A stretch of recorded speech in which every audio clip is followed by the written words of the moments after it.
This is Valante, and I'm so thrilled to be talking to Regina Taylor. She's a playwright, director, and actor. And how are you today? Thank you so much. Oh, I'm doing great.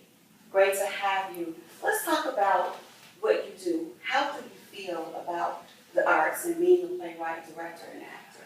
I love being in the arts. I grew up with books. My mother really instilled in me the love of books. So it was part of my upbringing was to read books, to go to theater, to listen to music. All of that was instilled in me at an early age. It was, I think she was trying to help me to be a creative person, to think creatively. That's a survival skill in this world. Definitely. Speaking of creativity, I actually have the book Crowns, and I have read it several years before I saw the play. To see the play and read the book, where does that creativity come from? How do you develop a production like that? Just read a book and where did it all come from?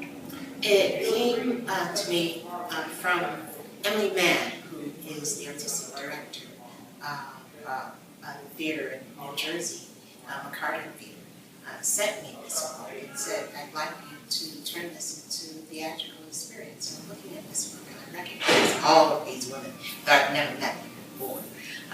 They're like the women that helped to raise me. I'm from Dallas, Texas. They're from South Carolina.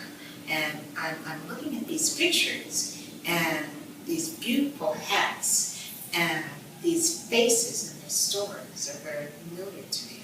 And I started thinking about, well, how do we put this on the stage to honor these really amazing women and the tradition of wearing hats to church. So it started me on looking at the history, because I hadn't really thought about it before. I wasn't a big hat wearer before that time. It brought me closer to the women that helped to raise me, particularly my mother. One day, I was telling her about this project I was working on, and she walked me through her closet, and each of her hats had a story about a wedding, a funeral, a baptism. And so I was going, oh, well, that's what this piece is about. All these stories cupped under the brim that signifies a person's life, markers in life, is where I started the play. It was when I first did our first production at the McCarter Theater that I got my first real official hat. It was a big round hat with these iridescent feathers that moved when I moved. And with that, that hat started collecting stories. It became the hat that I wore to my mother's funeral. So it's a piece, Crowns, is a piece that I'm really proud of. It's going strong over 10 years later. And it's really about the individual spirit that shines through these hats, expressing yourself. That's amazing. And it does. It reaches out and it communicates to people. We all can identify with it. And I decided to take my mom, because she is that first lady who wears that hat to church. And I knew she would love it. She's not really fond of the art. She only really goes to church. And she was so impacted by your play. And she, again, has this whole wall of hats. And my daughter and I categorized her hat for her. So I think we just really struck a chord with Crowns. And I think that's what the arts is all about. Thank you. When you speak of actor, director, producer, playwright, can you kind of compare and contrast and tell me what's your favorite, or if there's a favorite? I can't say I have a favorite. They work as a whole body, mind, spirit. You can't choose one, leg, arm, heart. They all work in unison to be creating this life and finding those different outlets. Do you think that one function acts as prerequisite to the others, or is it kind of you just do it? Did you need to act before you direct, or direct before you? Is there a hierarchy?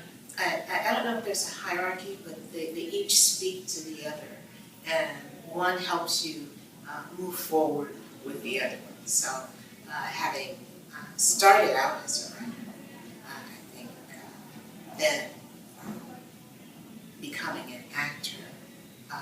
started writing plays once I started being an actor. So it really informed how I wrote plays, understanding how an actor might think, and trusting actors a lot to fill in between the lines, and thinking that what is between the lines. Stop and Reset. I noticed that on social media. What is it all about and where did that come from? I started thinking about Stop.Reset because they closed my favorite bookstore that was right across the street from me. And I would go there pretty much every day, sit down, have a cup of coffee, go through the aisles, finding a book that I could put my hands on and that I wanted to open up and dive into. I started thinking about, well, I'm having a hard time putting my hands on books. You can go online and buy books, or you can get a Kindle and read books that way, but I wasn't ready to take that leap yet. And as I started thinking about all these changes, technological changes that are occurring right now, astronomical changes, can we keep up? And who are we as we keep up? What keeps us human in all of these transitions? It's about a publisher of books. His business is going down because his books are outselling actual books. He loves the weight, smell, and feel of books, but he knows he has to change. It's time, but he hasn't figured it out yet. On this day, he knows that he's going to fire one of his workers. All of them are over 40 except for one, so he's interviewing each of them. And the youngest one is 19 years old. He's the janitor. He's semi-literate and really tech brilliant. So he starts having this conversation with this young man. And the young man is talking about the future, what it might look like. And the older gentleman is trying to figure out, negotiate with this young man, how he can embed himself into the future. I have one more question based on what you just said. How do you think that the ability to take reality and blend that with the fantasy of stage, how do you think that affects the impact or the reception of it? How to balance the real part that we can all identify with and then the fantasy part that just lures us into a whole other time and place?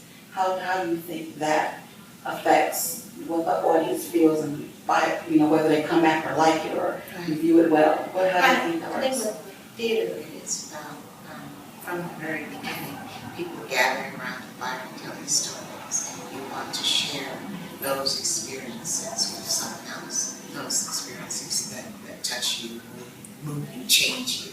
You want to share that and let other people know that they're not alone in their experiences.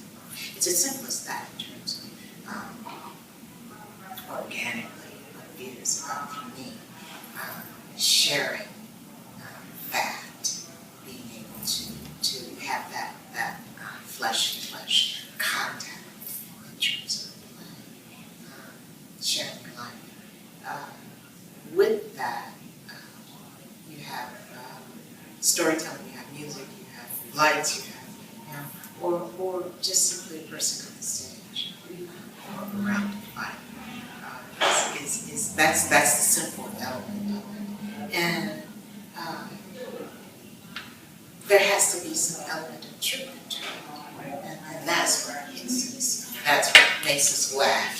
That's what makes us cry. Is that you recognize yourself in